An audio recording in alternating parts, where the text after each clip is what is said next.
ప్రభుత్వం 23,000 పాఠశాలలను మూసివేస్తామని ముఖ్యమంత్రి రేవంత్ రెడ్డి చేసిన ప్రకటనను వెంటనే ఉపసంహరించుకోవాలని రాజ్యసభ సభ్యులు బీసీ సంక్షేమ సంఘం జాతీయ అధ్యక్షులు ఆర్ కృష్ణయ్య డిమాండ్ చేశారు.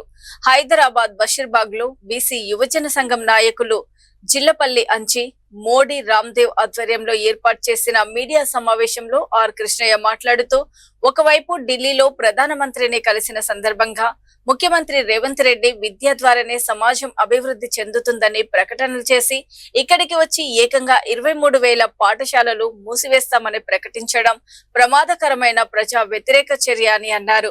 ముఖ్యమంత్రి రేవంత్ రెడ్డి నిర్ణయాన్ని వెనక్కి తీసుకోకుంటే రాష్ట్ర వ్యాప్తంగా జూలై మొదటి వారం నుండి రాష్ట్ర వ్యాప్తంగా విద్యార్థులతో పెద్ద ఎత్తున ఆందోళనలు యుద్ధమే చేస్తామని హెచ్చరించారు. ప్రధానమంత్రిని కలిసి నీతి ఆయోగ్ సభలో మాట్లాడారు. ఆ సందర్భంగా విలేకరులతో మాట్లాడుతూ రాష్ట్రంలో తెలంగాణ రాష్ట్రంలో 23,000 పాఠశాలలను మూసివేస్తా, కేవలం 4,000 పాఠశాలలే సరిపోతాయని చెప్పి మాట్లాడాడు. దీన్ని ఎవ్వరు కూడా పార్టీలు కానీ నాయకులు కానీ లీడర్లు కానీ ఎవరు నిజంగా ఆయన నోటితోటి అన్నాడా, ఏ పద్ధతిలో అన్నాడు, ఎందుకు అన్నాడు, ఏ సందర్భంగా అన్నాడు, ఇది ఎవరు కూడా ఏ నాయకుడు ఏ మనిషి కూడా ఇట్లా సందర్భం లేకుండా అనాలోచితంగా 23,000 పాఠశాలలు రద్దు చేయడం అంటే మజాక మాటనా ఏంటిది, తమాషా. ఈ పాఠశాలలు ఎవరైనా జాగిరా? ఇది 27,000 పాఠశాలల్లో 4,000 పెడితే ఎట్లా నడుస్తాయి? 1979 నుంచి ప్రభుత్వ పాఠశాలల సంఖ్య పెంచాలని, ప్రతి గ్రామంలో హై స్కూల్ పెట్టాలి, మాధ్యమిక పాఠశాలలు పెట్టాలి అని చెప్పి అనేక పోరాటాలు చేశాం. టి అంజయ్య, విజయభాస్కర్ రెడ్డి, చెన్నారెడ్డి, ఎన్టీ రామారావు, నారా చంద్రబాబు నాయుడు పీరియడ్లో వేల హాస్టళ్ళు ఓపెన్ చేయడం జరిగింది.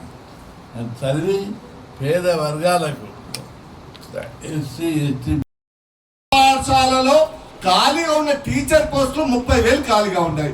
ఆర్ కృష్ణ కొట్లాడి మరి మాజీ ముఖ్యమంత్రి గౌరవ కల్వకుంట్ల చంద్రశేఖర్ గారు పెట్టించినటువంటి మరి గురుకుల పాఠశాలలో గెస్ట్ ఫ్యాకల్టీగా ఇప్పటికీ మరి కల్వకుంట్ల చంద్రశేఖర్ గారు 9,200 పోస్టులు వేస్తే నువ్వు భర్తీ చేసిన ఎన్ని 3,000 నుంచి 4,000 మధ్య.